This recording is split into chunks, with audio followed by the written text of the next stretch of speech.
Hello, lovely souls! Welcome back to the Zesty and Spicy Kitchen. Today, we are making the only recipe for baked seitan you need in your life, and as much as this may sound exaggerated because seitan flavor can be infinite, this recipe is definitely a great place to start.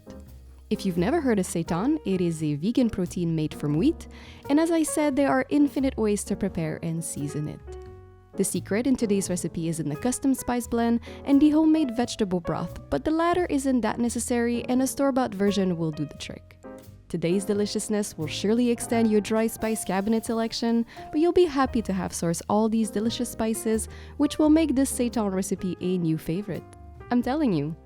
Without further ado, are you excited or at least a little intrigued? Let's get started.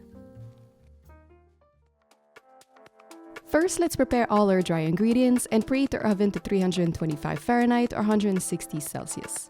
Add the necessary quantity of Vital wheat gluten flour to a big mixing bowl and set it aside while we gather and crush to powder all our spices. As mentioned, this recipe contains many spices, but I think the big star of the show is the black cardamom. You'll have to trust me on this one, it is worth going the extra mile to get some because it really gives the seitan a delicious meaty taste. Once that's done, add the powdered spices to the flour, the tomato paste, the vegetable broth, and mix really well. For this step, you can even use your hand to squeeze the dough because we want to ensure that all the flour is hydrated before transferring it into our parchment-lined glass loaf pan. Then press down firmly on the mixture with a spatula to compact it into a block and remove any trapped air bubbles. Cover with foil and bake for 1 hour. After the hour has passed, remove the foil and bake for an extra 30 minutes. And voila, bon appétit!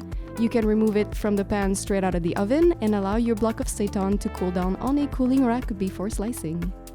Now give yourself a little pat on the back for making this delicious, soft, chewy, protein-packed meat substitute, and feel free to check out my Patreon for recipe ideas. You can also stay tuned to this channel for future videos. I hope you like today's recipe and get to try it.